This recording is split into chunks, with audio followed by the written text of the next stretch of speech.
And as we have been programmed mentally, intellectually, one must be aware of this being programmed.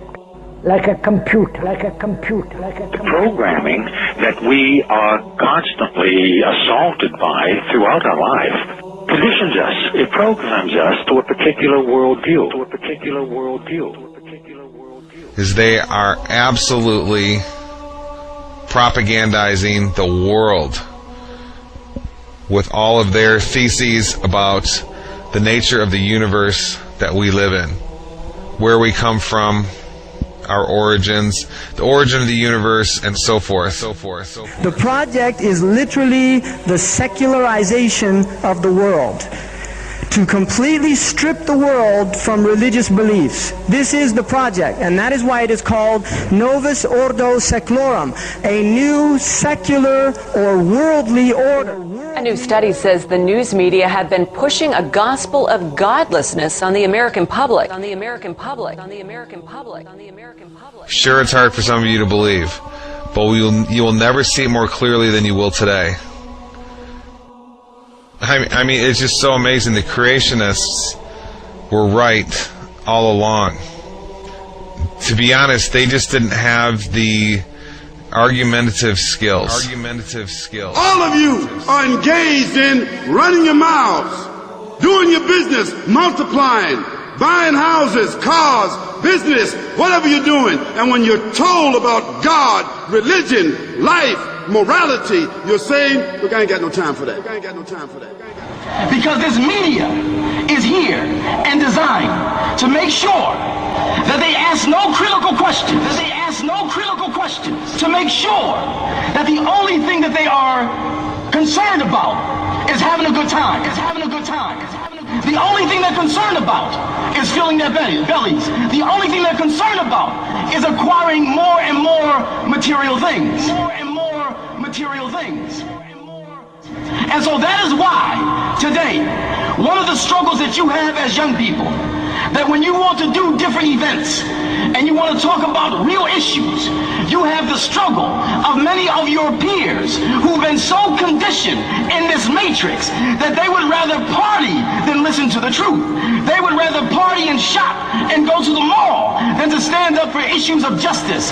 They're stuck in the matrix. But you have the responsibility of helping to wake them up, Now, how do we know that there's a God? After having been thoroughly brainwashed. And how do we know that there's a creator?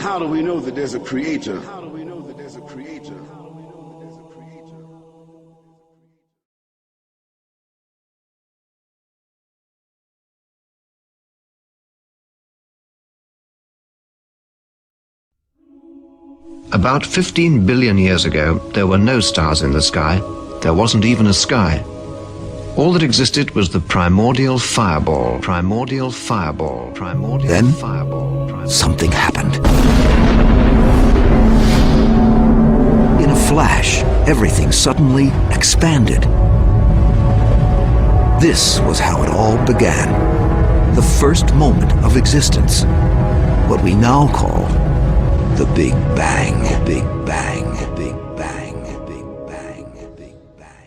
At the beginning of the 20th century, scientists believed that the universe had always existed, that matter energy was infinite. It had always been around. The model is called the steady state model because the model of the universe that it's been around forever basically doesn't change. The universe is steady state. But what happened in the last 100 years is that model has been blown away because of the evidence. Observations now suggest, as you all know, that the universe began some 12 to 15 billion years ago. The first evidence that the universe had a beginning is the expanding universe. Researchers wanted to believe in a universe that always was and always will be, eternal.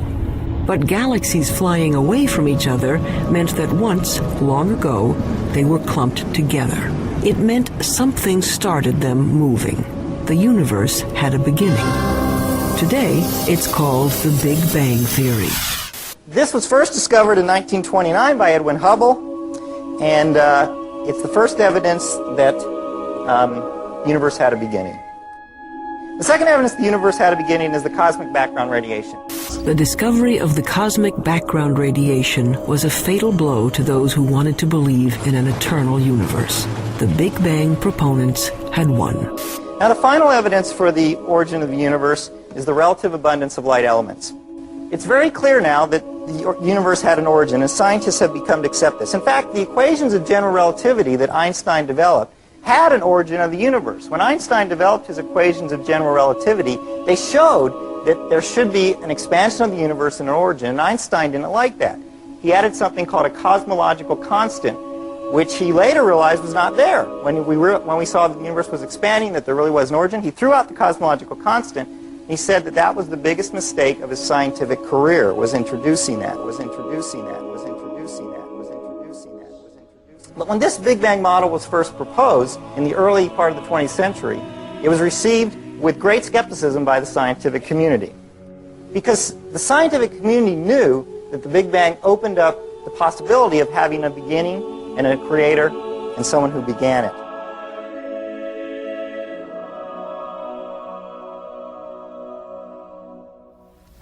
Have you ever asked yourself where the universe came from? Why everything exists instead of just nothing? Typically, atheists have said that the universe is just eternal and uncaused. For example, Bertrand Russell, the famous atheist on a radio program, he said the universe is just there and that's all. But the astrophysical evidence indicates that the universe began to exist in a great explosion called the Big Bang 15 billion years ago. Most laymen do not appreciate that not only were all matter and energy created in that event, but physical space and time themselves. This is of utmost importance, for it implies, as the Cambridge astronomer Fred Hoyle points out, that the Big Bang theory requires the creation of the universe from nothing. Now, this tends to be very awkward for the atheist, for as Anthony Kenny of Oxford University urges, a proponent of the Big Bang theory, at least if he is an atheist, must believe that the universe came from nothing and by nothing. But surely that doesn't make sense. Out of nothing, nothing comes. Even atheist philosophers such as David Hume, he wrote in a letter, "I never asserted to absurd proposition as that anything might arise without a cause." Similarly, P.J. Zort in his publication About Time said, "If there is anything we find inconceivable, it is that something could arise from nothing." So where did the universe come from? Why does the universe exist instead of just nothing? There must have been a cause which brought the universe into being. We can summarize our argument thus far as follows. Premise 1, whatever begins to exist has a cause. 2, the universe began to exist. 3, therefore, the universe has a cause. It doesn't mean it's God, doesn't mean it's Jesus, doesn't mean it's Allah, it doesn't mean anything. It just means there's a cause for the universe. So we ask another question, what is the nature of this cause? And the nature of this cause, upon conceptual analysis, which means critical thinking about this cause, we come to some startling conclusions.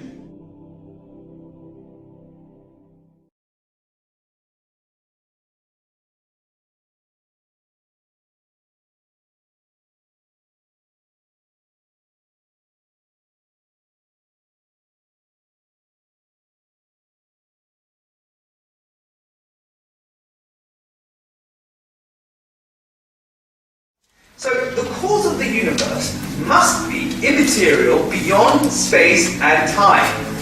Beyond space and time. Now there are only two things that can fit in this category. The first, abstract objects, and the second, an embodied mind. So we're faced with two worldviews. One starts in the beginning with mass energy, the particles, and everything is derivative, including information. The other says the exact opposite, says the exact opposite, says the exact opposite, says the exact opposite. So in the first worldview, mass energy is primary and mind is derivative. In the other worldview, mind is primary and mass energy is derivative. And so far as tonight's lecture is concerned, it is the diametrical opposition between the worldview of materialism and the worldview of theism. It is a conflict between these two worldviews, but I want you to notice there are scientists on each side of it. Now, what's the better candidate? Now, abstract objects, the problem with these abstract objects is they're causally effete, meaning they can't cause anything. Like, for example, the number 1 can't cause anything. The simple law of arithmetic, 1 + 1 = 2, never brought anything into being. I wish it did. It never has put any money into my bank account. If I put £1,000 into the bank today and later another £1,000, the laws of arithmetic will rationally explain how it is that I now have £2,000 in the bank. But if I never put any money into the bank myself and simply leave it to the laws of arithmetic to bring money into being, I shall be permanently bankrupt. C.S. Lewis, with usual brilliance, grasped this years ago. The laws of nature produce no events. They state the pattern to which every event, if only it can be induced to happen, must conform. Just as the rules of arithmetic state the pattern to which all transactions with money must conform, if only you can get a hold of any money. Thus, in one sense, the laws of nature cover the whole field of space and time. In another, what they leave out is precisely the whole real universe. The incessant torrent of actual events, which makes up true history, that must come from somewhere else. To think the laws can produce it is like thinking that you can create real money by simply doing sums. For every law says in the last resort, if you have A, then you will get B. But first catch your A. The laws will not do it for you. Now, scientists love developing theories involving mathematical laws to describe natural phenomena, which enable them to make predictions, and they've done it with spectacular success. But most are aware, I think, that on their own the theories and laws that they find cannot create anything, let alone a universe. Yet Hawking seems to think they did. Professor Stephen Hawking says that modern science has established there was no need for God in the creation of the universe. In a new book, Hawking suggests that a theoretical framework known as M-theory can explain how the Big Bang was an inevitable consequence of the laws of physics. According to him, it is the laws of physics, not the will of God, that provide the real explanation as to how the universe came into being. The Big Bang, he argues, was the inevitable consequence of these laws. I quote, "Because there is a law such as gravity, the universe can and will create itself from nothing." Now, a supernatural being, or God, is an agent who does something. Dismissing such an agent, Hawking ascribes creative power to physical law. But physical law is not an agent. Hawking, it seems to me, is making a classical category mistake by confusing two entirely different kinds of entity: physical law and personal agency. Our physical laws are a description, usually mathematical, of what normally happens under certain given conditions. This is surely obvious from the very first example that Hawking gives in his book. The sun rises in the east. But this law does not create the sun, nor the planet Earth with east and west. It is descriptive and predictive, but not creative.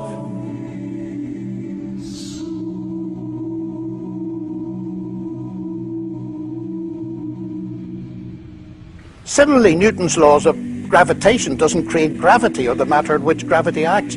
In fact, it doesn't even explain gravity, as Newton himself realized. But it's even worse. The laws of physics cannot even cause anything to happen. Newton's celebrated laws of motion never caused a pool ball to race across the table. That can only be done by people using a pool cue and the action of their muscles.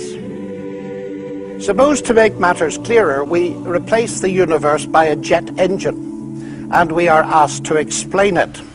Shall we account for it by mentioning the personal agency of its inventor, Sir Frank Whittle? Or shall we, following Hawking, dismiss personal agency and explain the jet engine by saying it arose naturally from physical law? Now, this would be absurd. It is obvious we need both levels of explanation in order to give a complete description.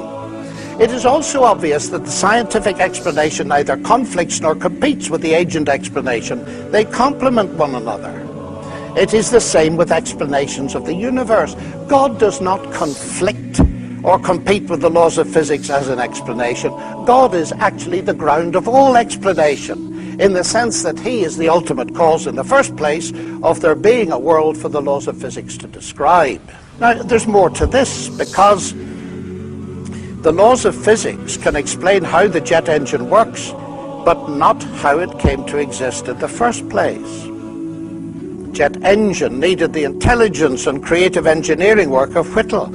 Indeed, come to think of it, the laws of physics plus Frank Whittle could not actually produce a jet engine on their own. There also needed to be some material subject to those laws that could be worked on by Whittle. Matter, ladies and gentlemen, may be humble stuff, but it is not produced by laws.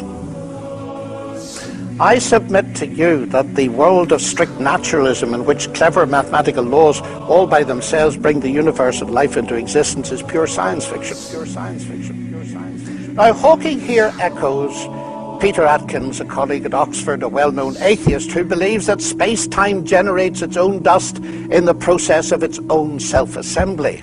Atkins dubs this the cosmic bootstrap principle, referring to the self-contradictory idea of a person lifting himself by pulling on his own bootlaces. Philosopher of religion Keith Ward is surely right to say that Atkins' view of the universe is as blatantly self-contradictory as the name he gives to it, pointing out that it is logically impossible for a cause to bring about some effect without already being in existence. Ward concludes, between the hypothesis of God and the hypothesis of a cosmic bootstrap, there's no competition. There's no competition. There's no competition. There's no competition. We were always right to think that persons or universes who seek to pull themselves up by their own bootstraps are forever doomed to failure. What perhaps all this goes to show is that nonsense remains nonsense even when talked by world-famous scientists. So the only alternative is an embodied mind, what theists call God. An embodied mind, immaterial, outside time and space.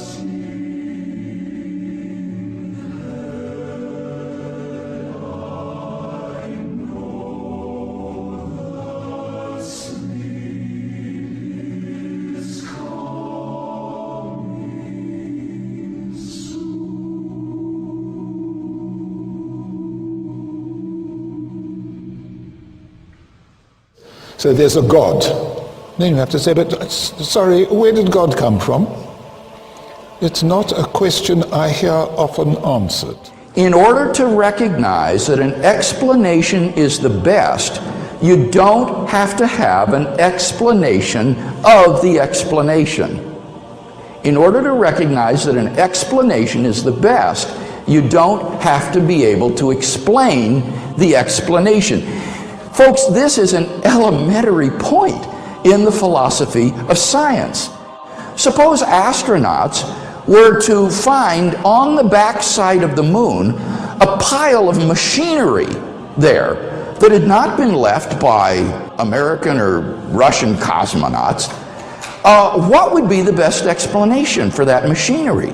Well, clearly it would be some sort of extraterrestrial intelligence that had left the machinery there. And you don't have to have an explanation of who these extraterrestrials were or came from or how they got there or anything of that sort in order to recognize that the best explanation of this machinery is intelligent design. In order to recognize an explanation as the best, you don't have to have an explanation of the explanation. In fact, when you think about it, requiring that would immediately lead to an infinite regress of explanations. You would need an explanation of the explanation, But in order to recognize that as best, you need an explanation of the explanation of the explanation, and then an explanation of the explanation of the explanation of the explanation. And so that nothing could ever be explained. One of the outdated philosophical cliches, in my opinion, is that, well, who created God? We hear that all the time, and they think it's a baseball bat against the theists. But it's made of sponge. And let me tell you why. If we say, what caused the cause that caused the universe, then let's continue. What caused the cause that caused the cause that caused the universe? Let's continue. Then what caused the cause that caused the cause that caused the cause that caused the universe? Let's carry on. Then what caused the cause that caused the cause that caused the cause that caused? And that goes on and on and on backwards. But at one point, I have to have an uncaused cause, or there would be nothing in existence today. Think of a string of dominoes. You have a domino that knocks over a domino that knocks over a domino. I have to have a first domino, or that string of falling could never start. So in essence, to claim who created God or what caused the cause of the universe is the equivalent of saying that we don't have a universe, that we don't have a universe, that we don't have a universe. Remember the premises of the argument I gave. Everything that begins to exist has a cause. Something cannot come into being out of nothing. But if something is eternal and timeless, then it doesn't fall under that first premise. It doesn't need a cause. And the concept of God is the concept of an eternal, self-existent, necessary being, and therefore the answer is simply that God is uncaused. He is self-existent. Dear Dr. Craig, one of the objections which has been raised is the first law of thermodynamics, the rule that matter and energy can only be rearranged, or in other words, that matter is neither being created nor destroyed. Yeah. What's funny about this objection is that this is not an objection to the existence of God. This would be an objection to the Big Bang theory of the origin of the universe. It would show that the Big Bang theory of the origin of the universe is false, because according to that theory, all matter and energy, even space and time themselves, came into being at the moment of the Big Bang, and are therefore not eternal. They haven't always been there in the past. So if these fellows were right, all contemporary cosmologists who believe in the Big Bang theory of the origin of the universe would be contradicting the laws of thermodynamics, and that's hardly the case. Why?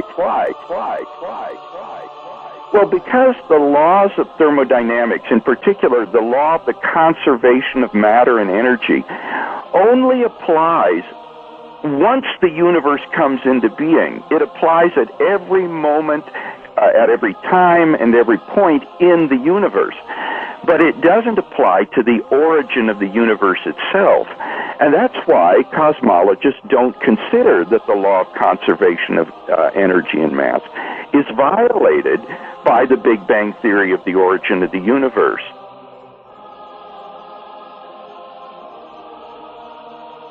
In fact, the atheist fellow mentioned the laws of thermodynamics. He might have wanted to talk about the second law of thermodynamics, which says that in a closed system, things tend toward increasing disorder. Now, the universe on the atheistic view is just a gigantic closed system, because it is everything there is, and there's nothing outside it. And what that implies is that given sufficient time, everything in the universe would grind down to a state of maximum disorder. So if the universe has existed for infinite time from eternity past, why is it that we don't find ourselves in this sort of thermodynamically disordered state? I think that the best answer to that is that the universe has not existed forever. It began a finite time ago in a low entropy condition, and the thermodynamic clock has been running ever since then. So the evidence of thermodynamics itself suggests that the universe and matter and energy are not infinite or eternal in the past, but had an absolute beginning. To remind ourselves of the argument again, we have premise 1, whatever begins to exist has a cause. Premise 2, the universe began to exist. And from that, we draw the conclusion that the universe had a cause. The universe had a cause. The universe had a cause. So we ask another question: what is the nature of this cause? And the nature of this cause, upon conceptual analysis, which means critical thinking about this cause, we come to some startling conclusions. This cause must be one. The reason for this is because if we use the philosophical principle Occam's razor, which posits that we do not multiply entities beyond necessity, then we conclude it must be one. This cause must be uncaused, as we have already discussed the absurdity of an infinite regress of events, similarly with causes. This cause must be immaterial, because it created the sum of all matter, which is the universe itself. Significantly, brothers, sisters and friends, this cause must be personal. The reason I'm saying this is how else can an eternal cause bring into an existence a finite effect, the universe that had a beginning in time? It must have chosen the universe to come into existence, and choice indicates a will, and a will indicates a personality. So, we have concluded the traditional view on God, that a transcendental, immaterial, uncaused, eternal being exists. Being exists. Being exists. Being exists.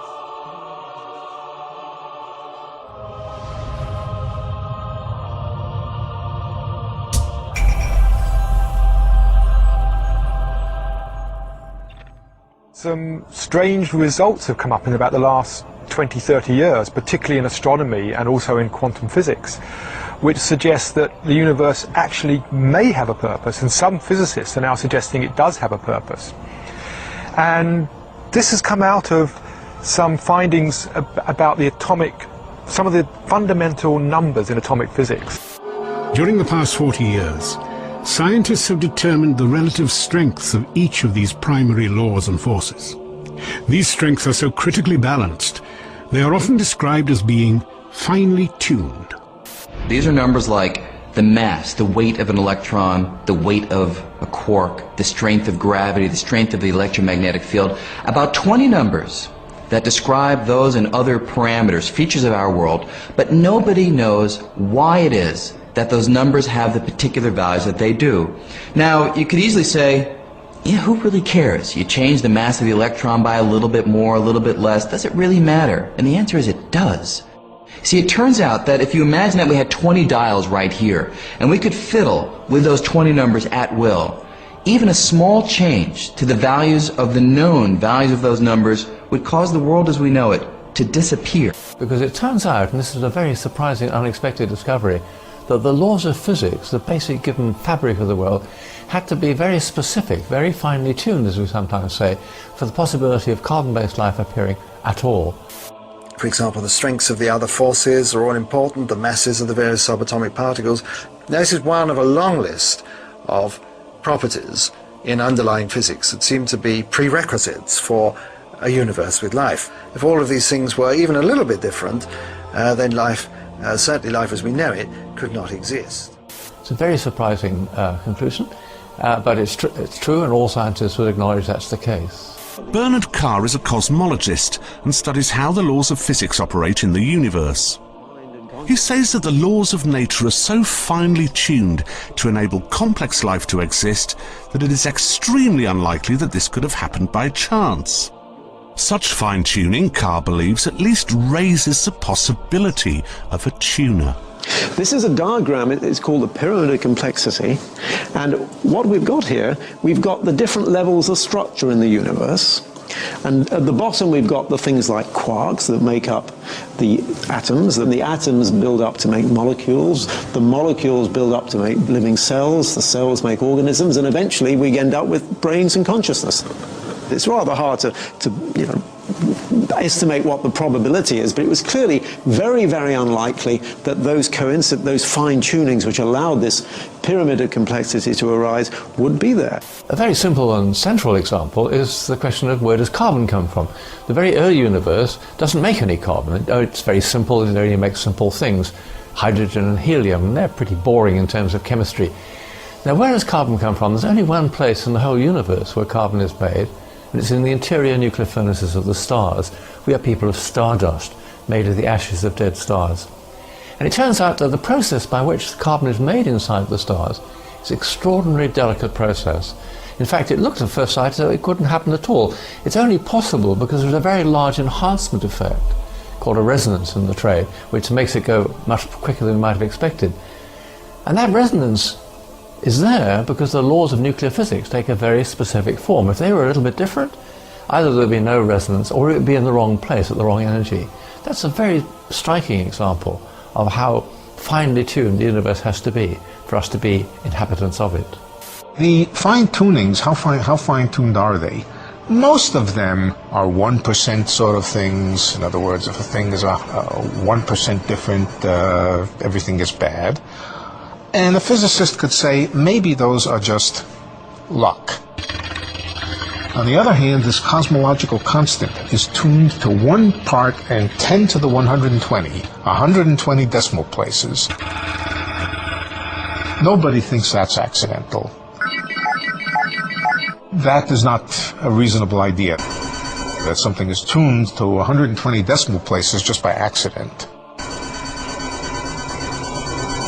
That's the most extreme example of fine-tuning. No force in the history of cosmology has ever been discovered to be that finely tuned.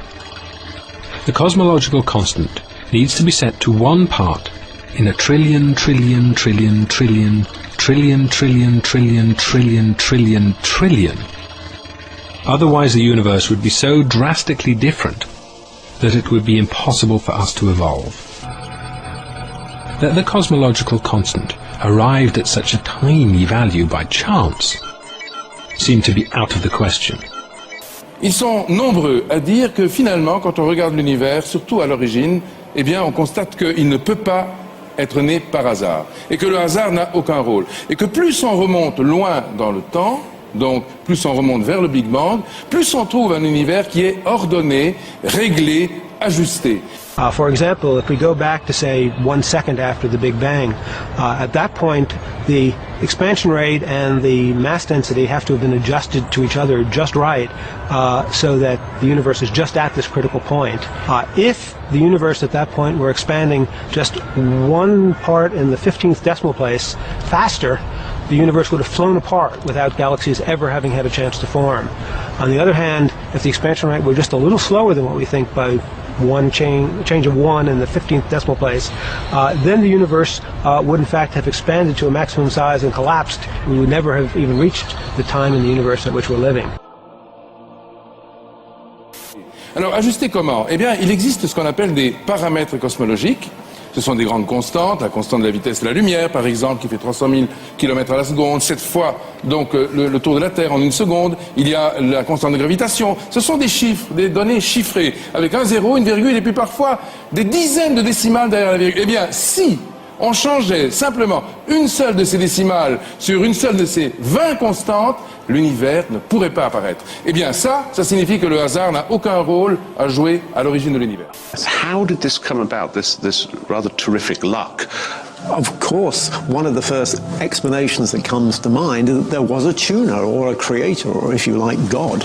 And obviously for people of a theological disposition, the idea that the fine-tuning is evidence of God, of course, is wonderful.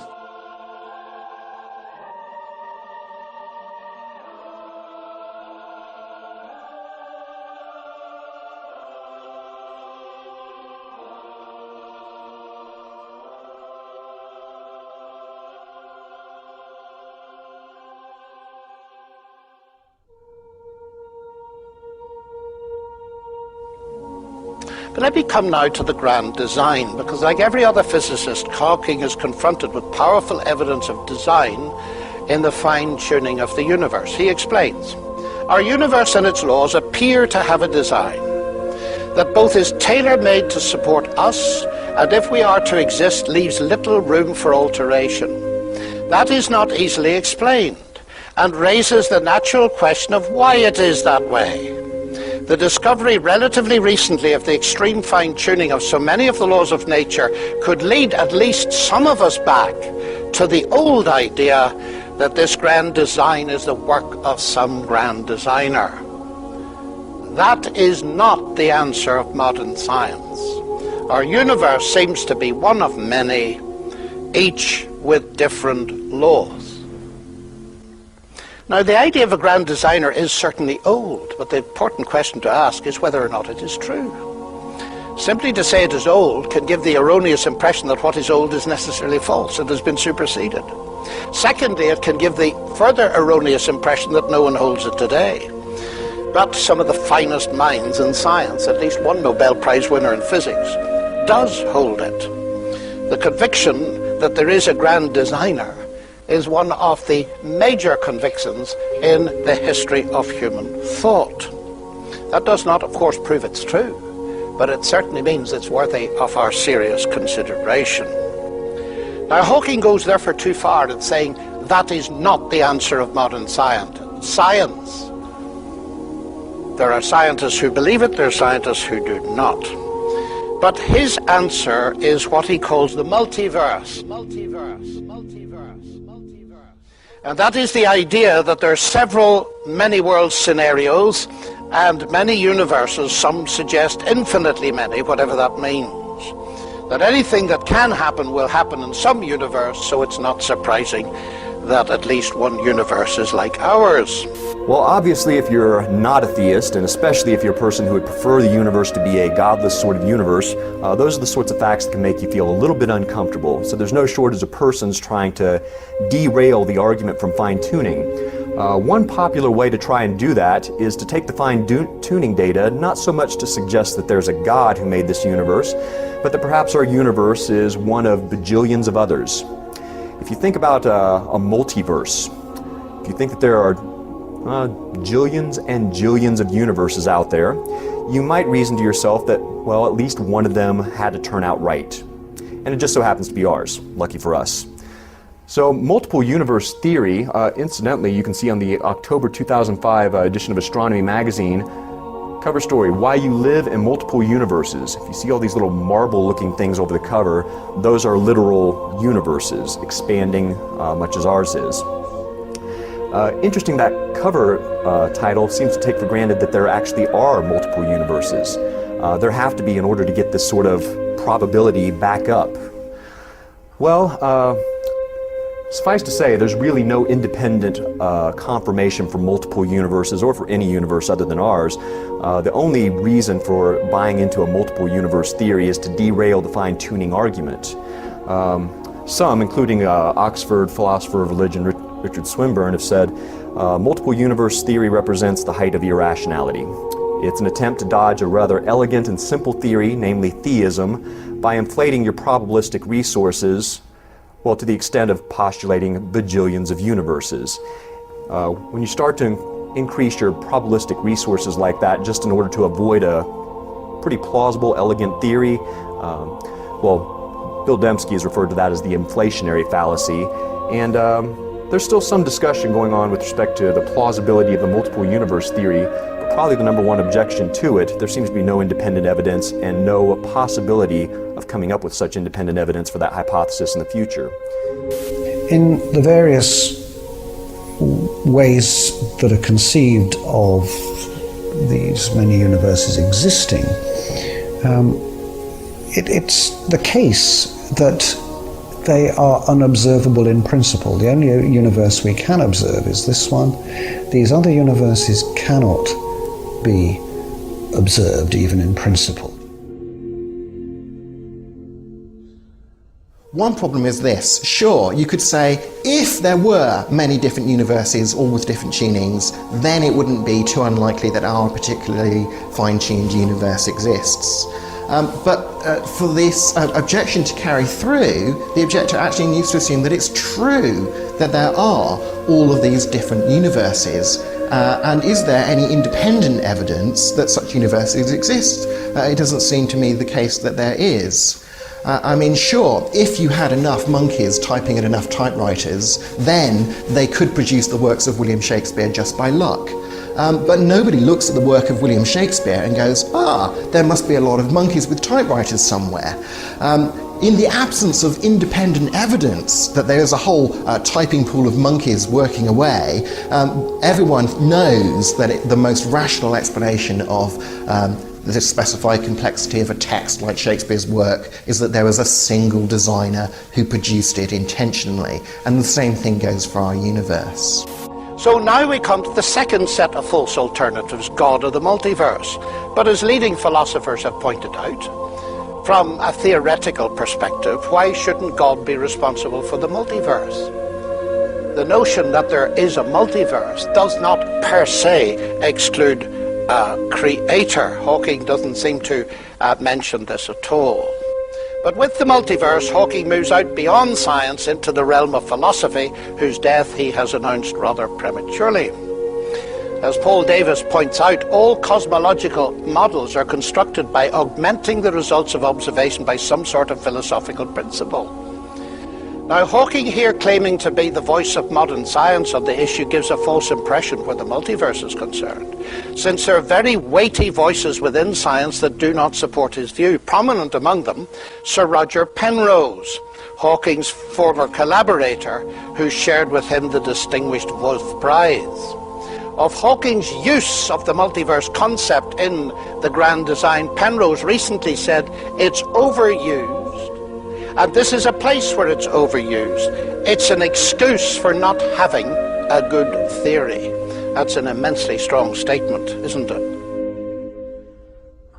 La densité de l'univers, par exemple, doit être réglée à une précision de 10 puissance moins 60, donc qui est égale à la précision qu'un archer doit exercer s'il voulait planter une flèche dans une cible de 1 cm², donc comme ça, tout petit comme ça, mais qui sera placé au bord de l'univers à 14 milliards d'années. À l'autre bout. Oui, c'est ça. Vous voyez, donc une précision extrême. Hein, c'est vraiment.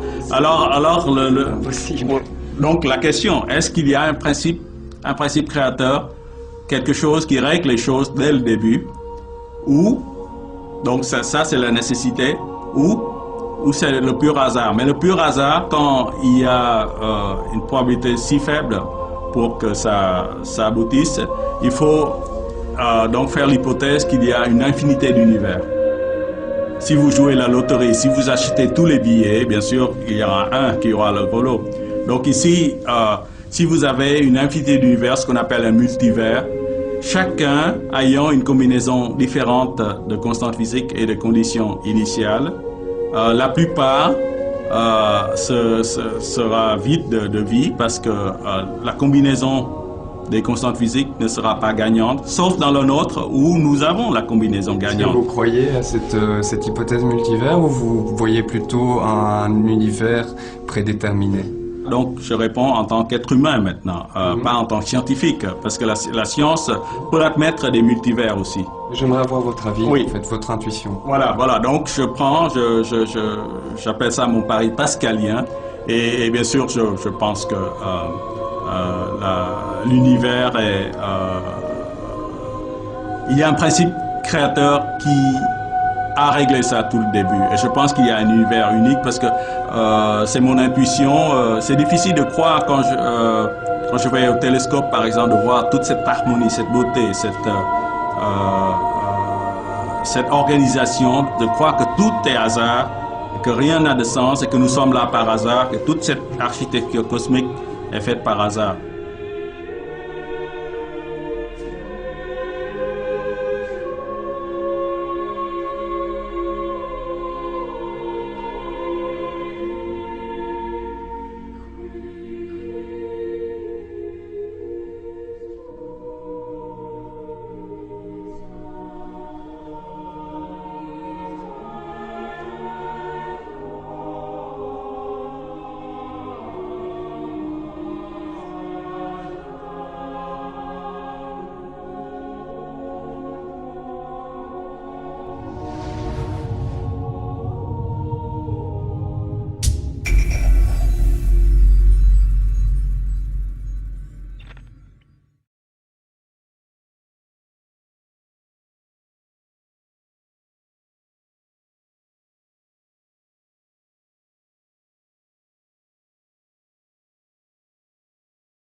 As we look at the details of nature, one thing stands out.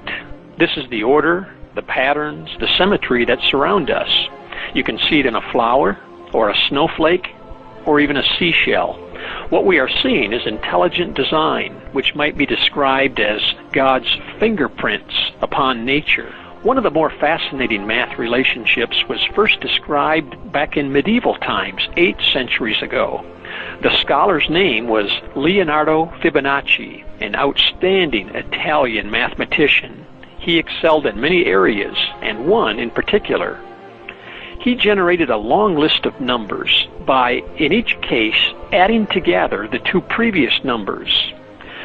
You can begin with a 2 and a 3. You add them together and you get 5. Now add 3 and 5 to get 8. Then add 5 and 8 to get 13. The Fibonacci sequence keeps going like this: 2, 3, 5, 8, 13, 21, 34, 55, 89, 144, and so on. What Fibonacci realized was that this elegant list of numbers describes many items to be found in nature. For example, flower petals. L'exemple des pétales d'une marguerite. Vous dites, il n'y a pas de hasard au nombre de pétales d'une marguerite? Non, absolument. Le nombre des pétales de marguerite est en fait inscrit dans un scénario qu'on pourrait qualifier de scénario cosmologique, c'est-à-dire que tout a été prévu au départ, et que alors, le nombre des pétales, c'est incroyable. Une seule marguerite avec 27 pétales, ça n'existe pas. Il n'y a pas de pétales, il n'y a pas de marguerite avec 27, c'est pas possible. C'est pas possible. Et le nombre de pétales d'une marguerite est réglé par une loi mathématique qu'on appelle la suite de Fibonacci. That there is a mathematically precise structure to the universe and everything in it. One everyday example of this precision can be found in the plants. Many plants, including elm trees, grow their leaves, twigs and branches placed exactly halfway around the stem from each other. Next in the series are plants like the beech tree, with leaves placed 1/3 of the way round the stem from the previous leaves. Third in the series are the plants like the oak, with leaves placed at every 2/5 of a turn. The holly plant is the next at 3/8, while the larch trees are the next at 5/13, and the sequence goes on and on.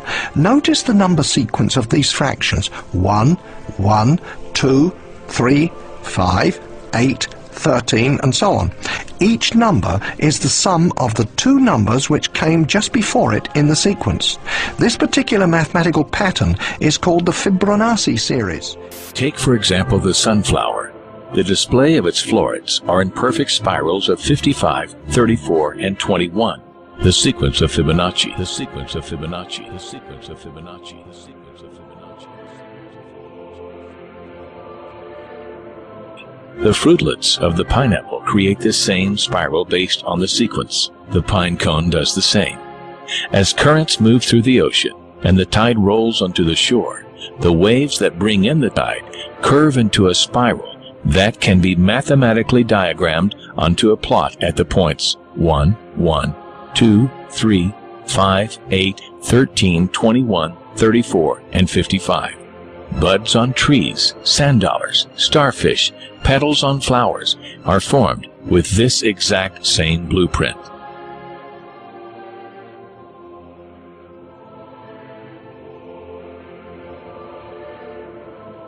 This blueprint can be seen around us on a small scale every day, but the greatest example of all is directly above our heads.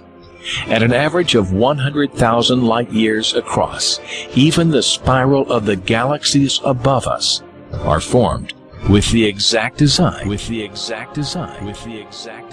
This sequence, or blueprint, appears to be the trademark of a designer, a proof of a creator. Also known as the golden mean, the divine proportion is a mathematical formulation exhibited in everything from the double helix of DNA. The DNA molecule, the code for life, is made up of 2 intertwining spirals. We find the 0.618 ratio between the helix's width and cycle length. To the form of the human body itself. Do something like measure the distance from the floor to your navel, and then from your navel to your head. If you're well proportioned, the ratio should be 1 to 1.618, and that ratio is seen all over the beautiful body. People started noticing it. Artists noticed that the width of the mouth in a beautiful face, for example. Yeah. Not in any face, but it had to be beautiful. If a face was beautiful, the width of the mouth was exactly 1.618 times the width of the nose. Right. If the face wasn't beautiful, that wasn't the case. Dentists, in their dental work, noticed that the upper front tooth was 1.618 times as wide as the next tooth over, the lateral incisor. Oh. So the central incisor was 1.618 times the width of the lateral incisor, the next tooth over. Wonderful. Give me some more examples. Your fingers, your fingers are each called phalanges, and each bone of the finger is called a phalanx. And the phalanx that's the closest to your knuckle here is 1.618 times the phalanx that's in the middle, and that's 1.618 times the length of the phalanx at the end, which is your fingernail.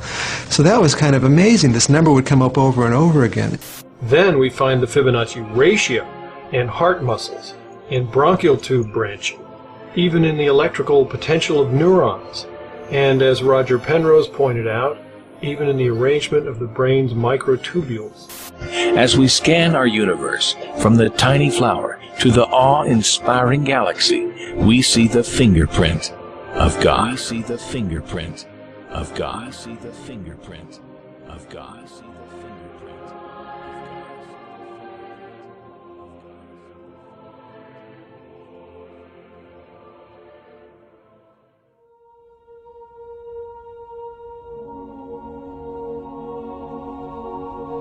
As we're going to show in this broadcast today, that there is no doubt at all anymore that the science of intelligent design absolutely crushes any competition, absolutely crushes any other theory about the nature of the universe that we live in.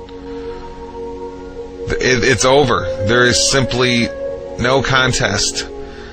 The preeminent theory, model, science of reality from this point forward, I declare on this show, is the science of intelligent design. The science of intelligent design. And the absolute proof. I mean absolute. I'm using a strong word there, proof, is going to be given to you today in just a minute here. I just can't even believe it, to be honest. Discoveries like what I'm about to discuss to you just never cease to amaze me. For many reasons, that it's all covered, nobody knows, it's covered up. And, well, since I was taught growing up that the world was basically a random universe,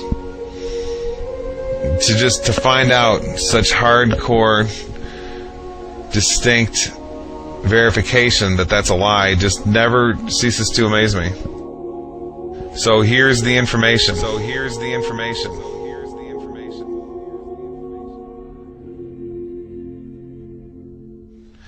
I'm reading from the abstract of an article.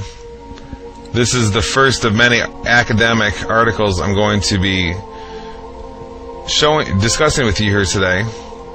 And these aren't just some academic journals. These are, you go ask your university professor what the most prestigious academic science journals in the world are, and they're going to name the ones that I'm discussing here with you today. Okay? I'm going to read to you right now the journal Nature. Okay? There's a journal called Nature, and there's a journal called Science. Those are considered the two most prestigious overall academic science journals in the world. And I'm going to read you part of the abstract of one right now.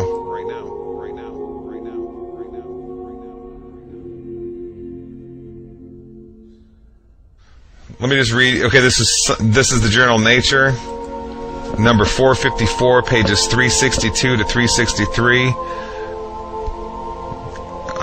March 18, 2010, but put online March 17, 2010.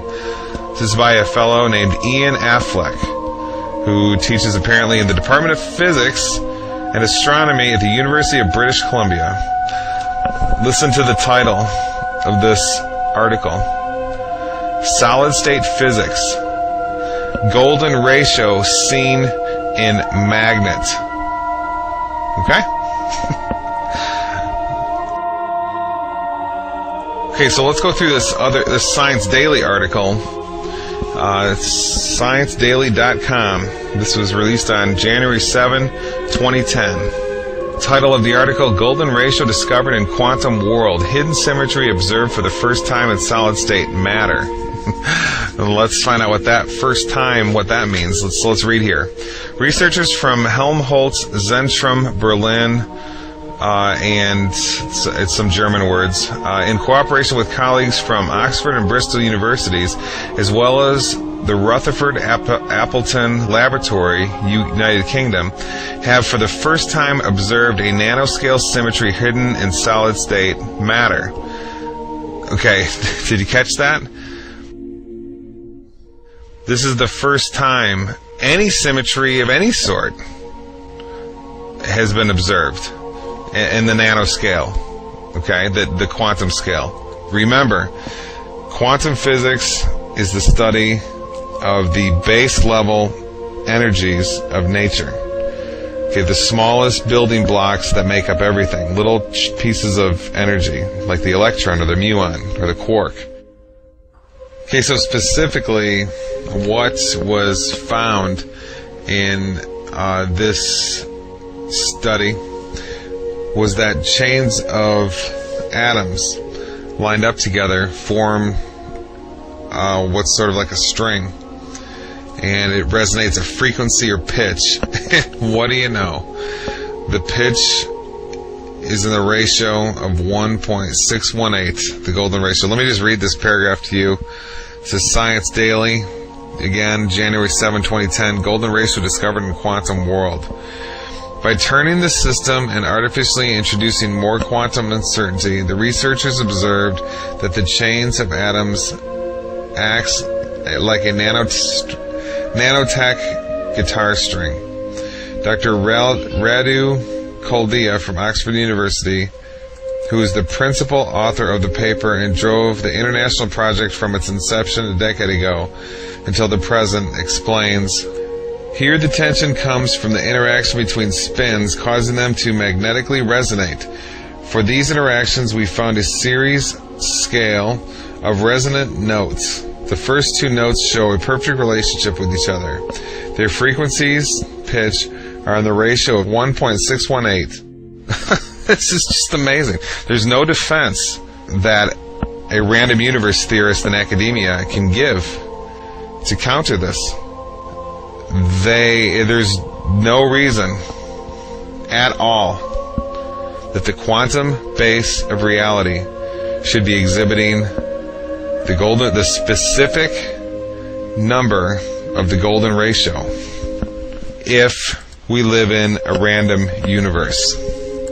All the competing theories, evolution, random universe theories, all the junk from academia no longer competes in any way with intelligent design science, intelligent design theory. When you hear a scientist say on the Discovery Channel or something, an academic, a professional, say there's no evidence for intelligent design, it's all a silly little parlor game, and there's all this evidence for evolutionary science and the academic theories for the origins of the universe, you can know two things. One, we have to be compassionate because they simply don't know the empirical data. Okay? They have no idea. Academics typically only talk on their closed little worlds and only accept information from their closed little worlds. And the second thing we can know, and make no mistake about it, is they are absolutely propagandizing the world with all of their theses about the nature of the universe that we live in, where we come from, our origins, the origin of the universe, and so forth. And we realize that everything we've been taught before this point by the professionals were lies. And we can prove it up and down all over the place. Up and down all over the place. Up and down all over the place. And down all over the place.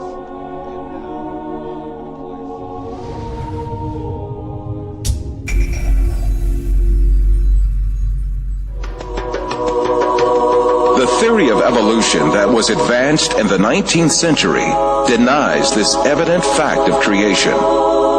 This theory holds that the species on Earth were not created by God, but came into being as a result of processes governed entirely by chance. The founder of this theory was an amateur naturalist named Charles Darwin. Darwin expounded this theory in his book, The Origin of Species, which was published in 1859. Darwin's book was an instant success, but its popularity was due more to the ideological implications of the book rather than its scientific worth. Darwin's ideas provided considerable support for the materialistic philosophy, which denied the existence of God. The founder of dialectical materialism, Karl Marx, dedicated his book Das Kapital to Darwin and wrote on the cover, "To Charles Darwin, from a devoted admirer."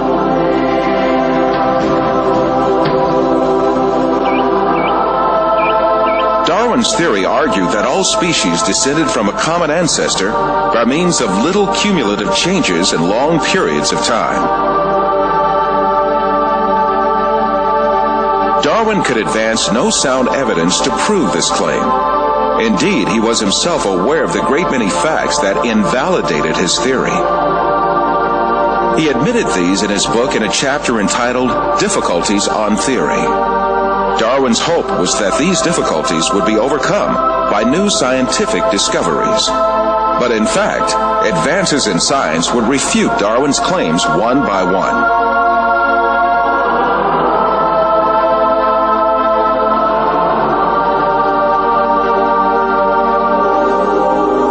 Darwin proposed that all species evolved successively from a common ancestor. But how did that first living thing come into being? Darwin did not address this question at all in his book. He was not even aware that this point was one of the biggest refutations of his theory. The primitive understanding of science in his day assumed that life had a very simple structure. According to a theory called spontaneous generation, which was popular since the medieval age, it was believed that living things could easily arise from non-living matter. It was commonly thought that frogs spontaneously arose from mud and bugs from food leftovers. And some curious experiments were designed to prove these theories. A handful of wheat was left on a rag, and mice were expected to arise from the mixture. The maggots on meat were also taken as evidence that life could generate from non-living matter. But later it was understood that such maggots did not form spontaneously, but that they emerged from microscopic larvae deposited on the meat by flies.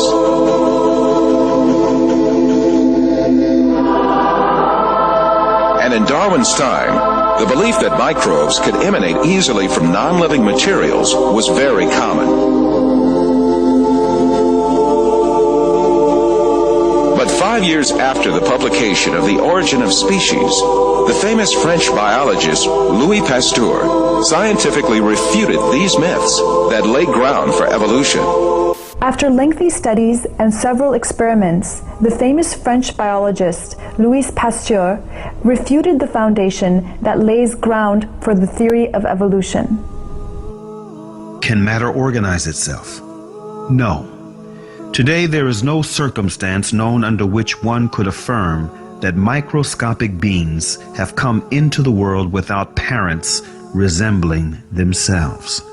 The first evolutionist to take up the issue of the origin of life in the 20th century was the Russian biologist Alexander Oparin. His aim was to explain how the first living cell, the alleged common ancestor of all living beings according to the theory of evolution, could emerge.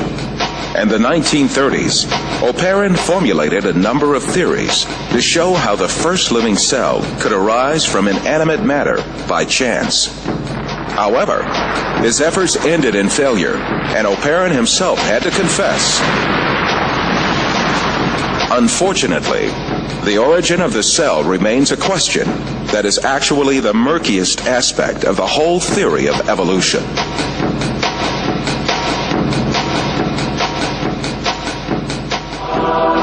evolutionists that followed Oparin conducted experiments to find an evolutionist explanation to the origin of life.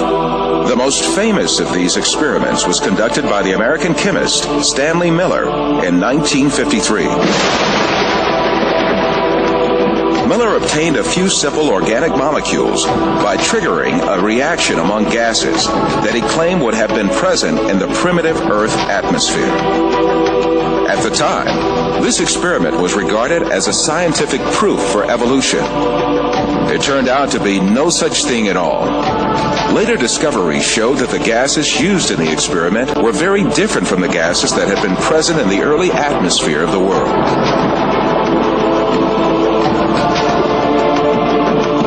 Miller himself eventually admitted to the invalidity of his experiment.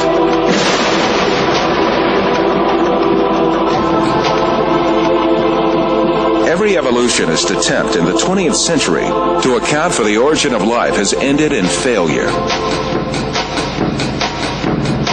Jeffrey Beta, a professor of geochemistry and a leading advocate of the theory of evolution, confesses this fact in the February 1998 issue of Earth. Today, as we leave the 20th century, we still face the biggest problem that we had when we entered the 20th century. How did life originate on Earth? The biggest impasse confronting evolution is the incredibly complex structure of the living cell.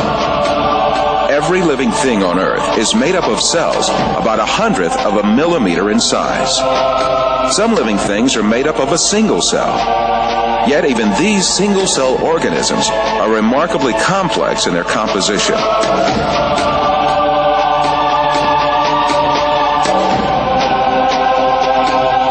They have complicated functions to survive, and even little motors to move. In Darwin's time, this complex structure of the cell was unknown. With the primitive microscopes of those days, cells appeared to be little more than featureless stains.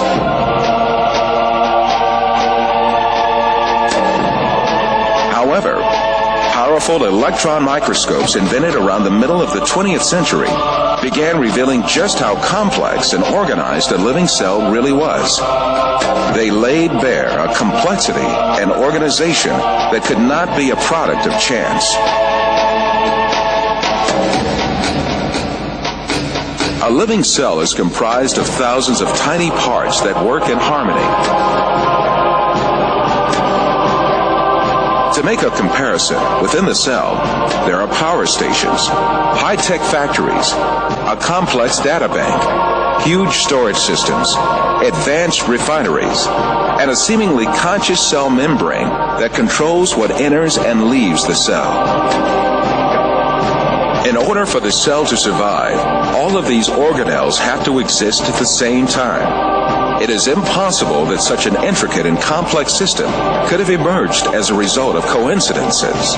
So there's a big question if you're just kind of trying to assess how likely is it that we'd find a protein by chance with all the amino acids in that prebiotic soup interacting with each other for, say, billions of years. And I give it a lot of time. How likely is it that we'd ever get a protein to arise by chance? So I have a colleague who's been interested in the whole question of whether or not life could arise by chance for a long time. His name is Doug Axe. He's a molecular biologist. He did his PhD at Caltech. He worked for 14 years at Cambridge University, and he wanted to find out how common or how rare are the functional sequences of amino acids among the big space of all the possible amino acids there are. And he came up with a really amazing number, and it's 10 to the 74 power. So just to get the amino acid sequence properly, you've got an odds of about 1 in 10 to the 74. But there's other probabilistic hurdles that have to be overcome. If you want to build a protein, we know from chemistry that you have to attach the amino acids together with what's called a peptide bond. In nature, peptide bonds occur with about a 1 in 2 in a 1 in 2 frequency. Half the bonds that form between amino acids are peptide bonds, half aren't. But if you get any bonds forming that aren't peptide bonds, you can't form a protein. So to form a protein, 150 amino acids long, you've got a 1 in 2 chance at each site of getting the correct type of linkage. So you got 1 and 2 times 1 and 2 times 1 and 2 times 1 and 2 to the what power? Close to 150. Since we got linkages, we have 149, but call it 150, okay? So in other words, we got another huge exponential problem to overcome. So, and it turns out that 1 in 2 to the 150 is the same number as 10 to the 45th, 1 in 10 to the 45. So now we got 2 incredibly improbable things that we've got to overcome to build a functional protein by chance alone. One more problem.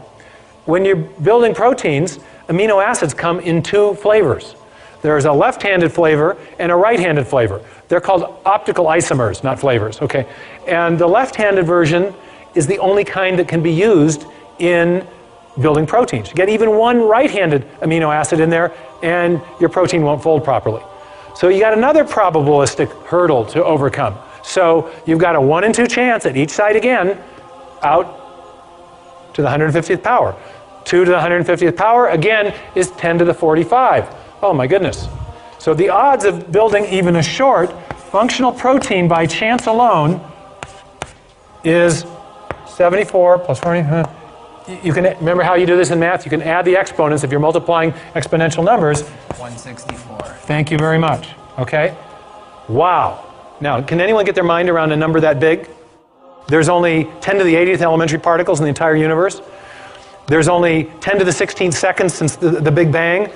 There's only 10 to the 139th total events since the beginning of the universe. Now you're starting to get the understanding of why people are very skeptical that the chance hypothesis is going to do the job. Now, you may have heard just the opposite. Has anyone ever gotten in a discussion with you about the origin of life and said, hey, it happened by chance? I mean, do you hear that? I mean, this happens to me. I'll be lecturing in hostile university environments, and I'll get done and somebody say, well, but, and they want to argue with me about the probabilities. And I just shut the discussion down because I say, no serious scientist thinks this is the way it happened. No serious scientist thinks this is the way it happened. No serious scientist thinks this is the way it happened. No serious scientist thinks this is the way it happened.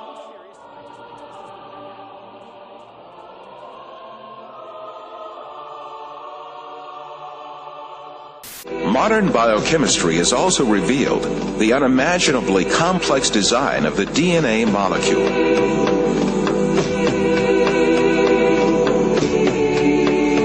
The structure of the DNA molecule was discovered by 2 scientists, James Watson and Francis Crick, in 1955. Their discovery demonstrated that life was much more complex than anyone had previously envisioned. Himself a confirmed evolutionist, Francis Crick, who received a Nobel Prize for this discovery, came to confess that a structure like DNA could never have emerged by chance. Professor Anthony Flew of England and Reading University is the world's foremost academic atheist over the last 50 years and the author of more than 30 books.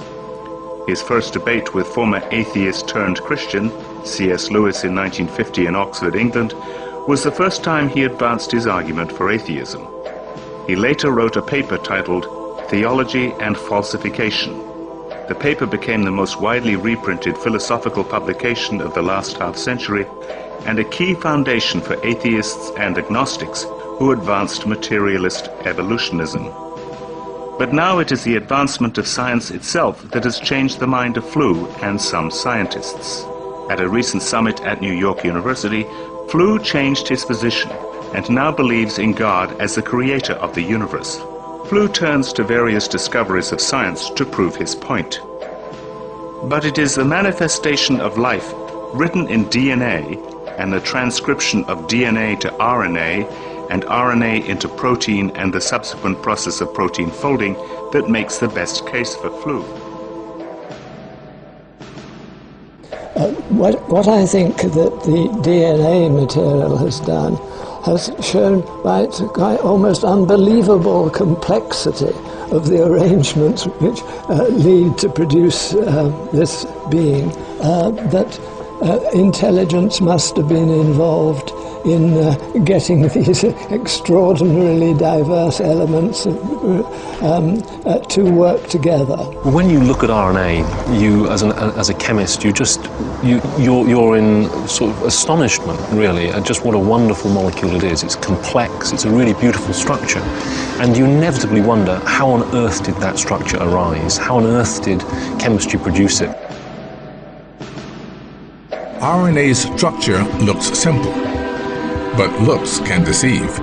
Each building block is actually made of two parts, a sugar molecule and a nuclear base. Chemists found they could make the nuclear bases, and so when they then realized they could actually make the sugars, they just thought, we must be able to join them together.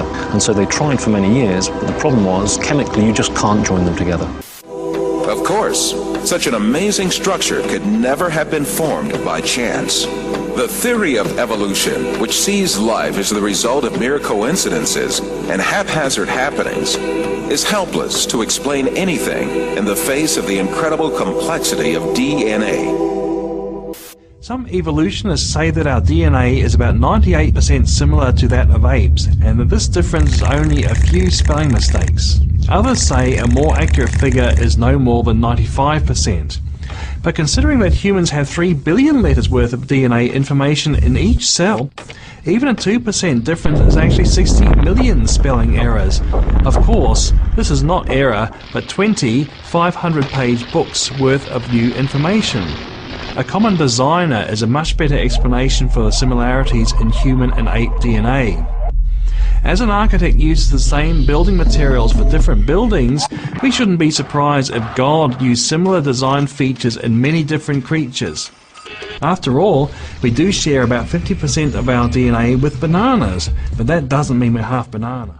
Every detail of a living being's physical and physiological makeup is coded in this double helix. All the information about our bodies, from the color of our eyes to the structure of our internal organs and the shape and function of our cells, are programmed in sections called genes in the DNA.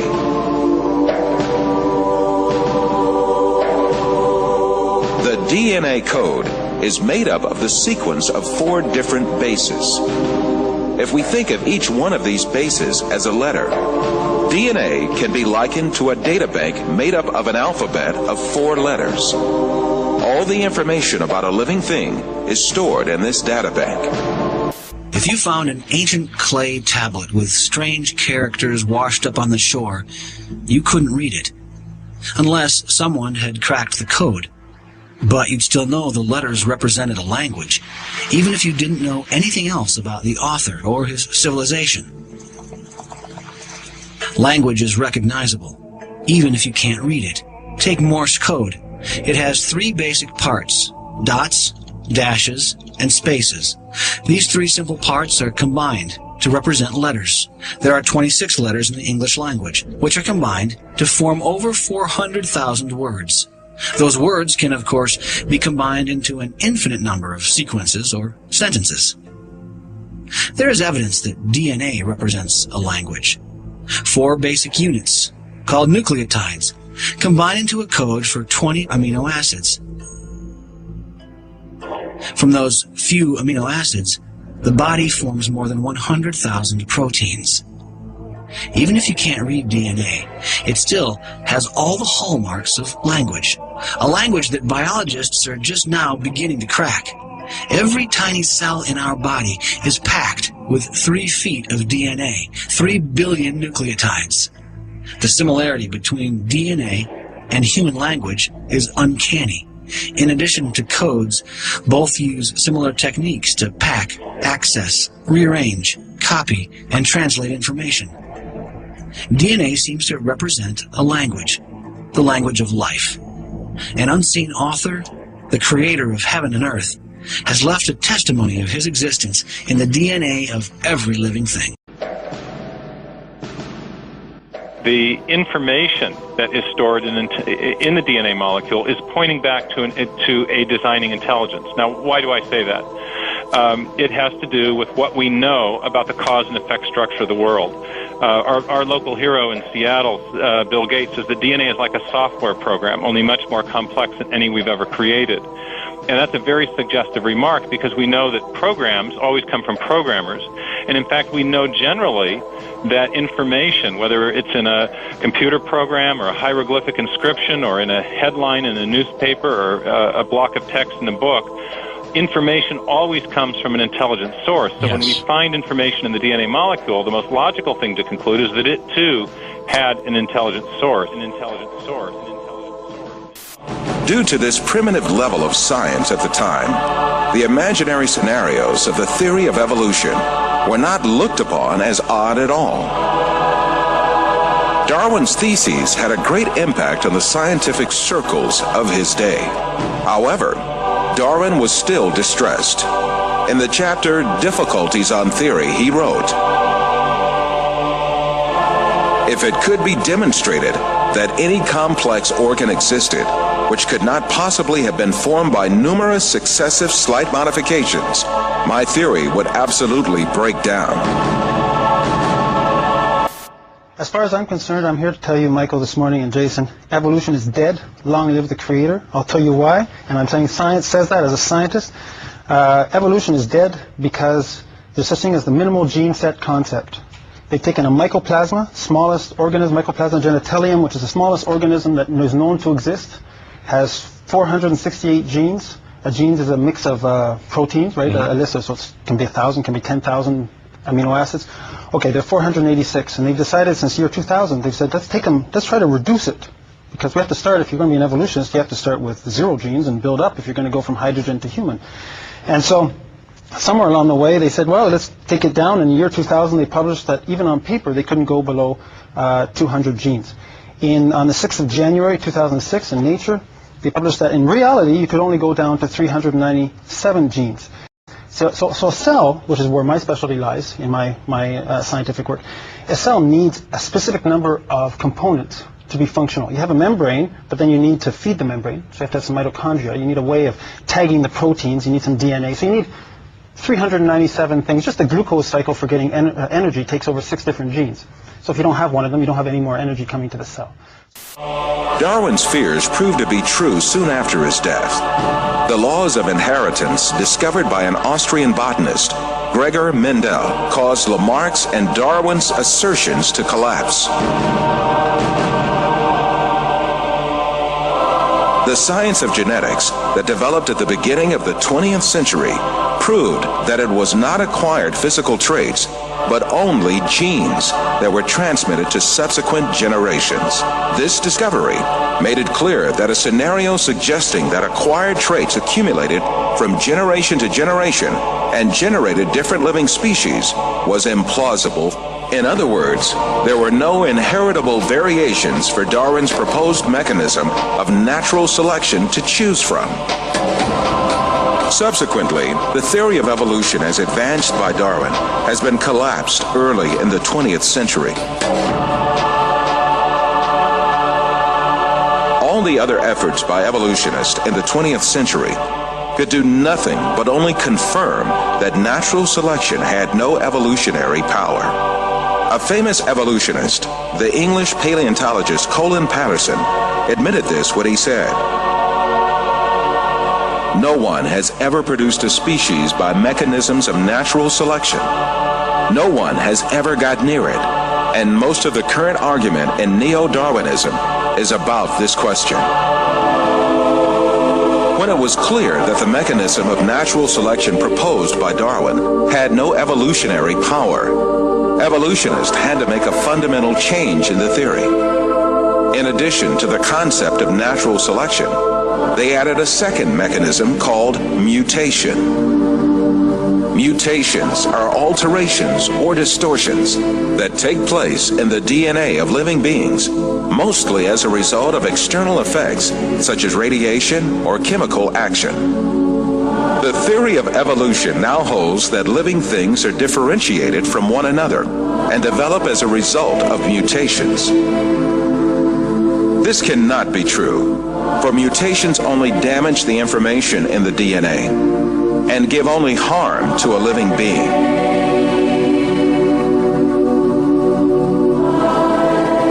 No beneficial mutation has yet been observed either in nature or in laboratories.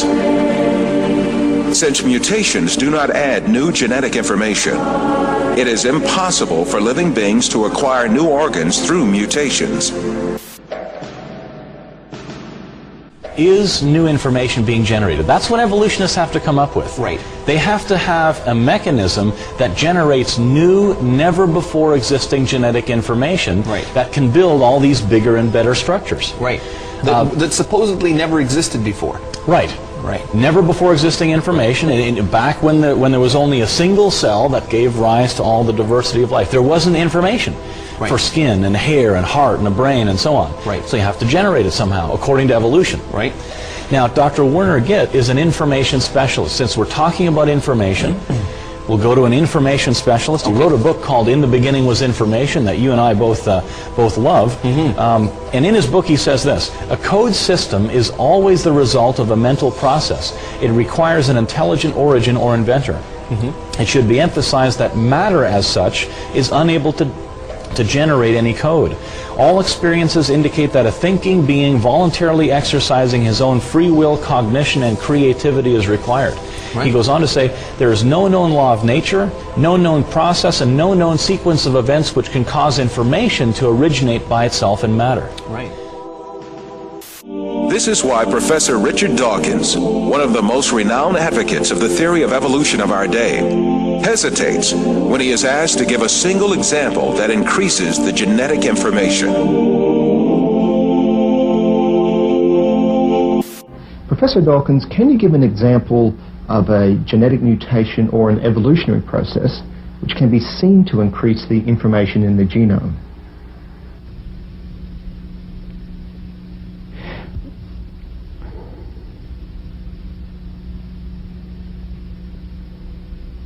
The truth is very evident. Life has such a complex design that can never come about by chance.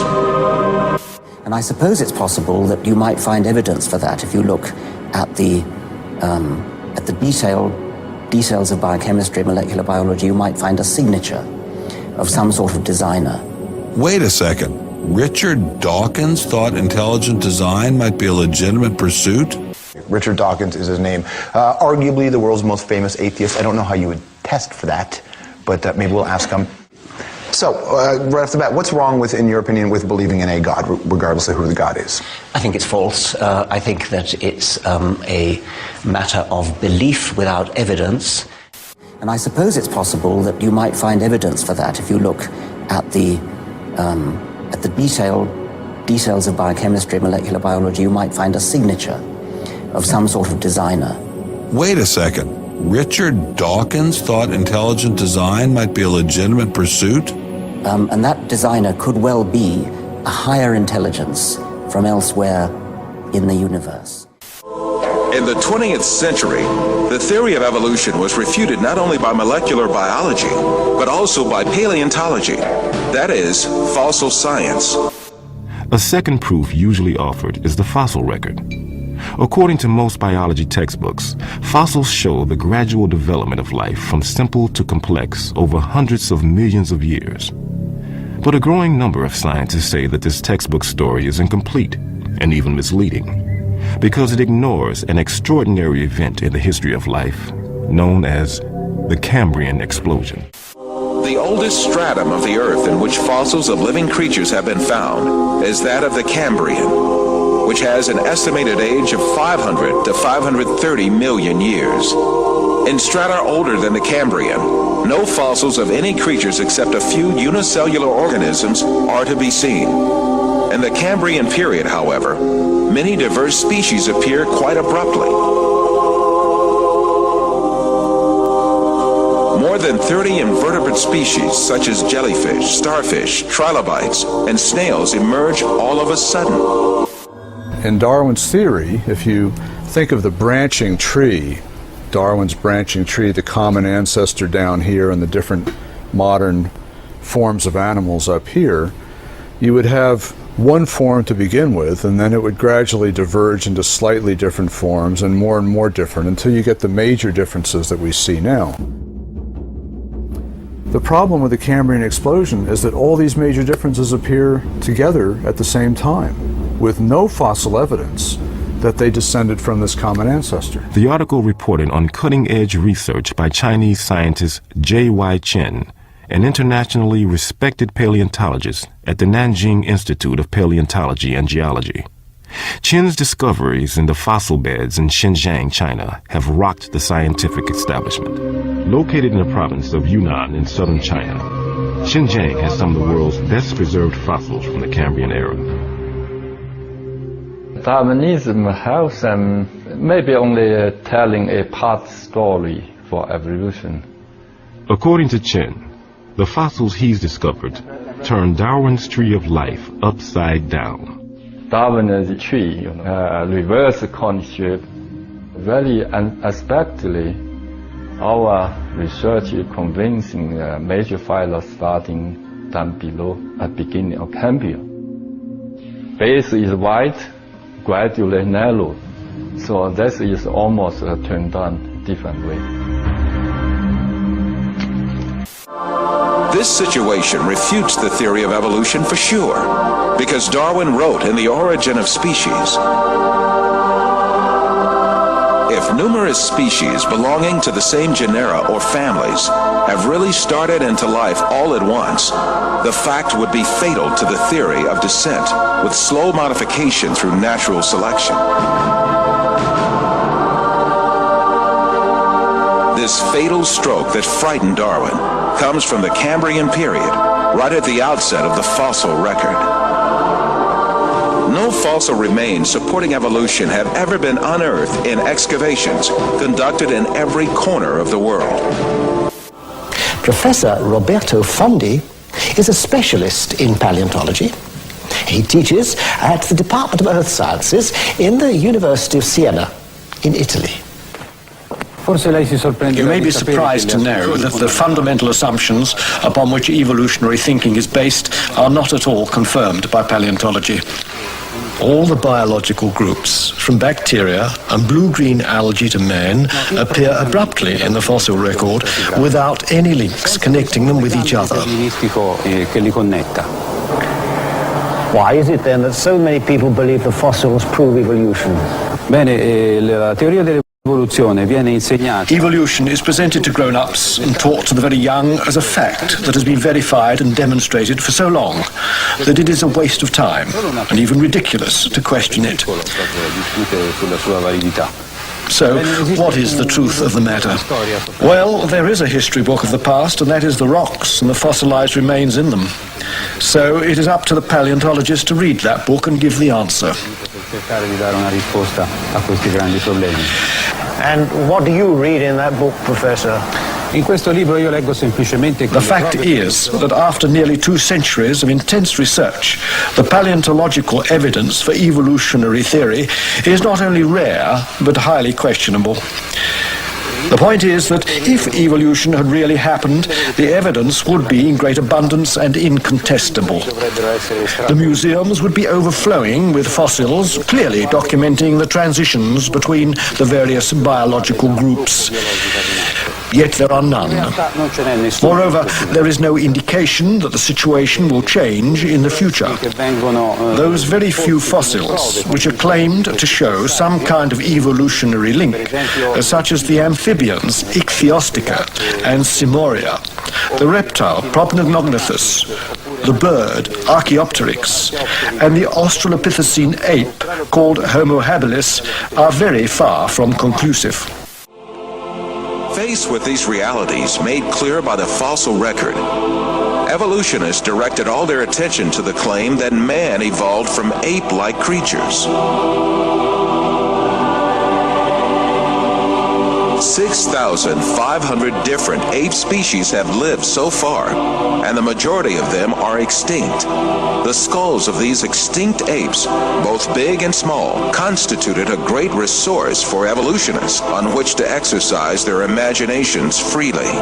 Arranging the skulls of these extinct ape species from the smallest to the biggest, and adding some skulls of vanished human races to the series, evolutionists concocted the scenario of human evolution.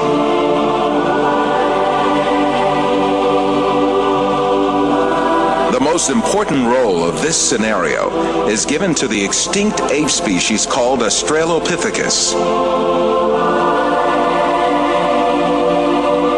The first Australopithecus fossil was found in 1924 by a paleontologist named Raymond Dart. Since then, evolutionists argue that this ape species, the name of which means southern ape, is a man-like creature.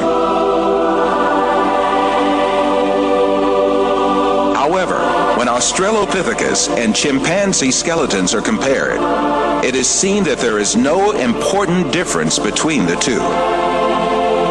In the face of this fact, evolutionists hypothesized that Australopithecus walked upright on its 2 feet differently from other apes. However, two world-renowned anatomists, Lord Solly Zuckerman and Professor Charles Oxnard, refuted this allegation.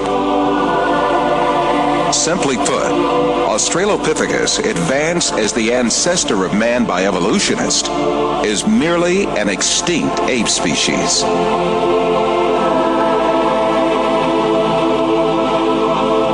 On the other hand, fossils that are included by evolutionists under imaginary classifications, such as Homo erectus, Homo ergaster, or Homo sapien archaic, in fact, belong to different human races. When these fossils are inspected, it is seen that their skeletons are essentially the same as those of people living today. The only dissimilarities are a few structural differences in their skulls. But differences like these are to be found in different human races alive on Earth today.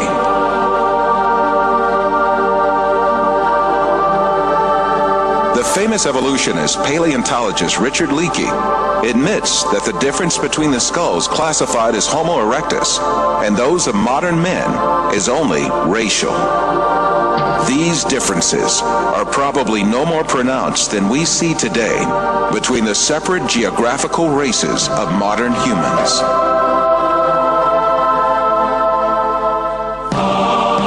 The only defense left to evolutionists against all these scientific facts is just one thing: propaganda. The baseless scenario of the human evolution is imposed on the public by means of imaginary drawings that appear in evolutionist publications. In these drawings, creatures with hairy bodies and simian features are decked out with overtones of human-like motifs. The given impression is that these half-man, half-ape transitional forms did live once. From time to time, drawings that present snapshots from the social life of these creatures are made. These misleading drawings are introduced in a particular sequence to engrave the scenario of the human evolution on the subconscious of society.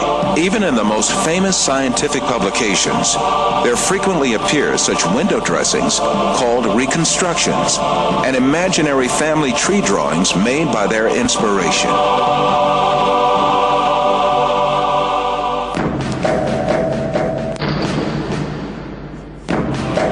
The imaginative power of evolutionists is not limited to fictional drawings and models.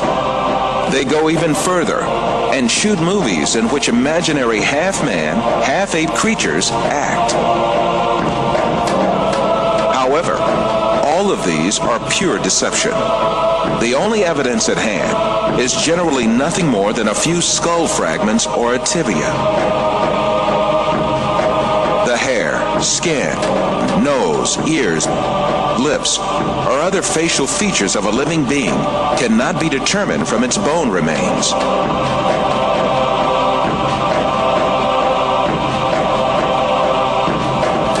Evolutionists shape these soft tissues, which leave no trace in the fossil, to suit the purposes of their theory, and produce imaginary reconstructions in their workshops.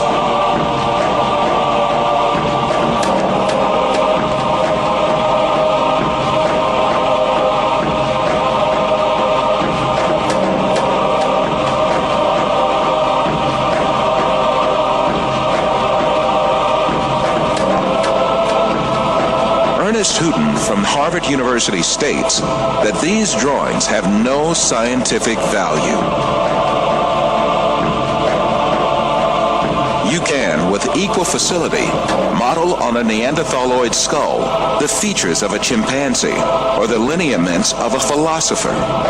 These alleged restorations of ancient types of man have very little, if any, scientific value and are likely only to mislead the public.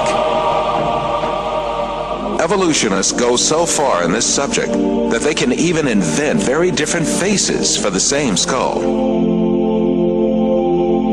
The three entirely different reconstructions made for the fossil called Zinjanthropus is a famous example showing how persistent evolutionists are in producing these false masks. Evolutionists engage not only in drawing and modeling tricks, sometimes they commit deliberate forgeries. The most famous of these frauds is the Piltdown fossil, introduced in England in 1912 by an evolutionist named Charles Dawson. This fossil was presented as the most important transitional form between ape and man and was displayed in museums for more than 30 years. Experts who re-examined the fossil in 1949 discovered that it was a forgery that had been produced by attaching an orangutan's jaw to a human skull.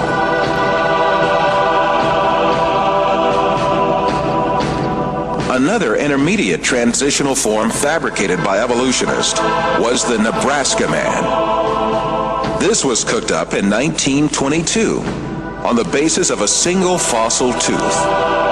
The evolutionists did not neglect to give it an ostentatious Latin name, Asparapithecus harold-cooki, or to make imaginary drawings related to it. It was soon revealed that the tooth that had been the source of inspiration for Nebraska Man, in fact, belonged to a wild pig. Many other fossil skulls have been presented as great evidence for evolution, failed one by one.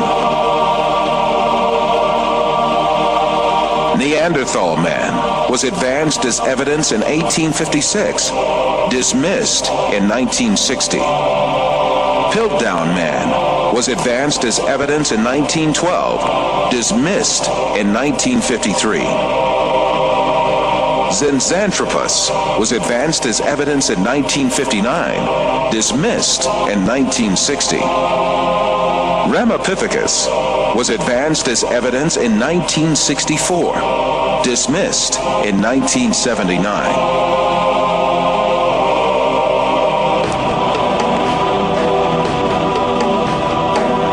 Despite all these facts, these skulls are still presented to the public through the media and in some evolutionist textbooks as if they were scientific facts. In many countries, an important part of the society supposes that evolution is a proven fact. A great deal of this so-called evidence of evolution, much of which has been dismissed by evolutionists themselves, is still presented to school children in their textbooks, where they are depicted as the ancestors of man.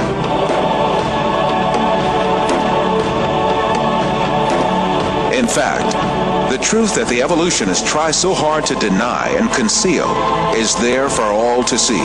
Species appeared all of a sudden and perfectly on the earth. That is, they were created.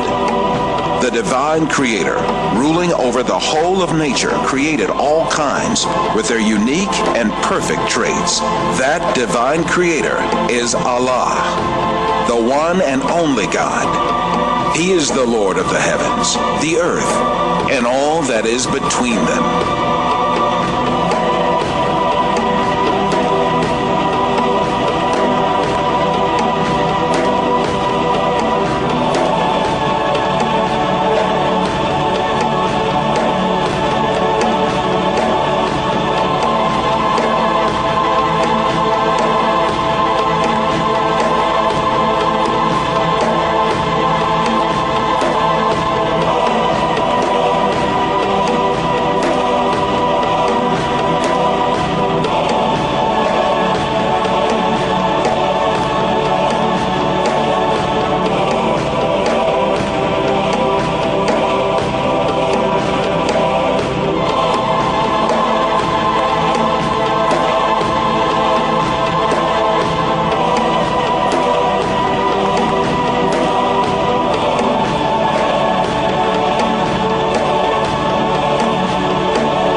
As my knowledge of science grew, 25 years ago, in basically a flash, I came to the conclusion that the universe is so perfectly made and everything so perfectly matches together that there must be God and only one God.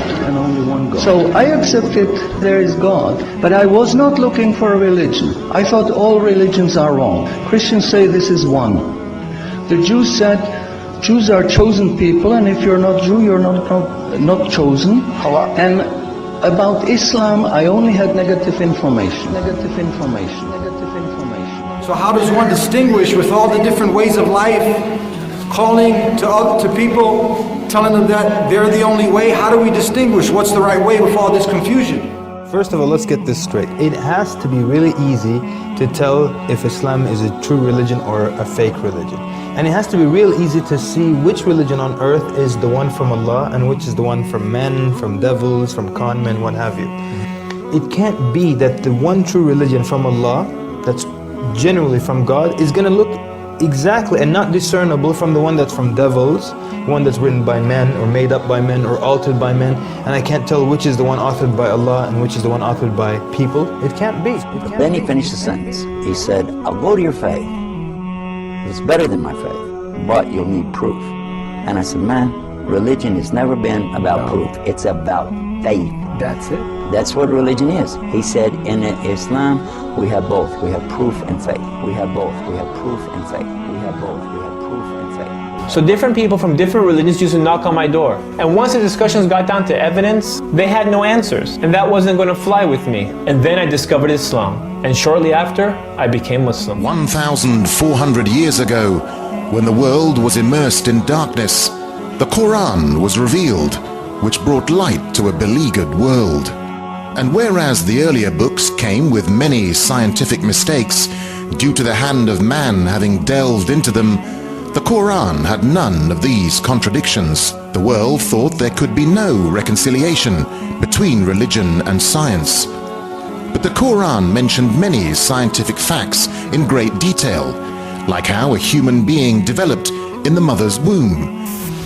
As a medical doctor, particularly attracted to natural sciences and physiology, I must confess that in 1972, when I read the Quran in the original text for the first time, these data concerning man were those which impressed me most.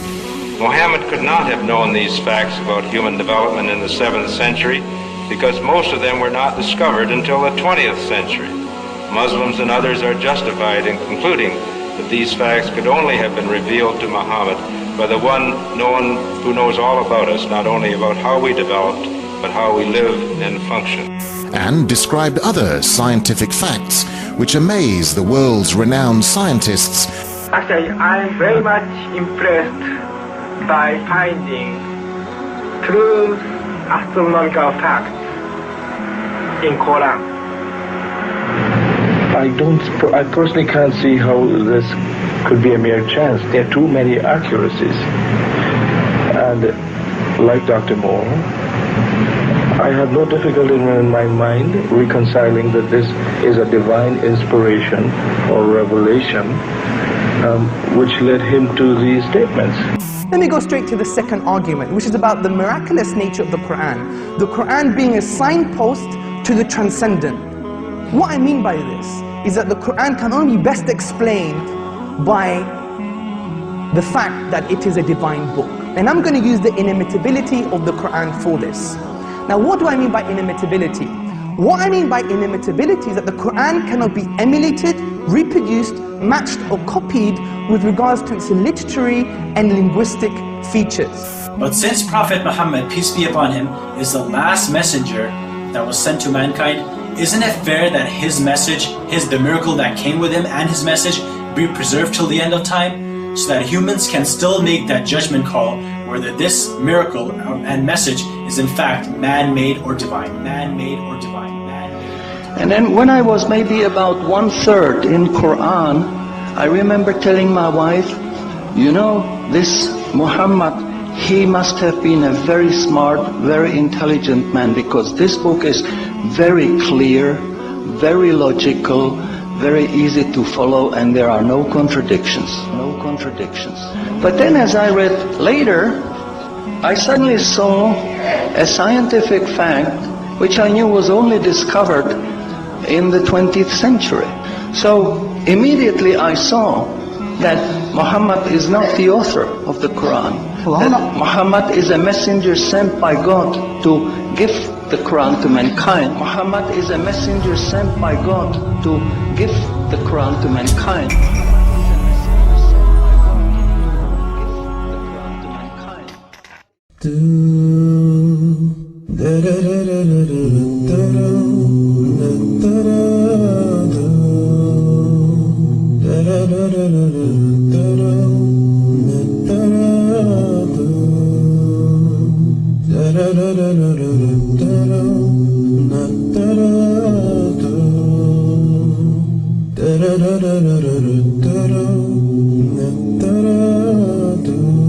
I used to live a life alone, living it just for me, and I had no idea this life would judge my eternity. I look at myself, and I wondered who created me. I had to open my heart and open my mind and open my eyes to see. Open my eyes and see the existence of what's surrounding me. It's more than just chance. It's more than just coincidence. You look around and see the earth, the moon, the sun and the sky, a beautiful creation of Allah. So how could you deny? How can you deny the oneness of Allah? Allahu Akbar. How can you deny the oneness of Allah? Allahu Akbar. How can you deny the oneness of Allah? Allahu Akbar. How can you deny the oneness of Allah? Allahu Akbar. Lift your head and look up above, and you see it so clearly. The stars that glitter all around, the birds that fly over me. I see the rain fall from the sky, and see a seed become a tree. Lift the veil from your heart, worship Allah and you succeed. You surely will succeed. Open my eyes and see the existence of what's surrounding me. It's more than just chance. It's more than just coincidence. The air that I breathe, the food that I need, the plants and the trees, the sun and the seas, you and me, everything you see. So how could you deny? How can you deny the oneness of Allah? Allahu Akbar. How can you deny the oneness of Allah? Allahu Akbar. How can you deny the oneness of Allah? Allahu Akbar. How can you deny the oneness of Allah? Allah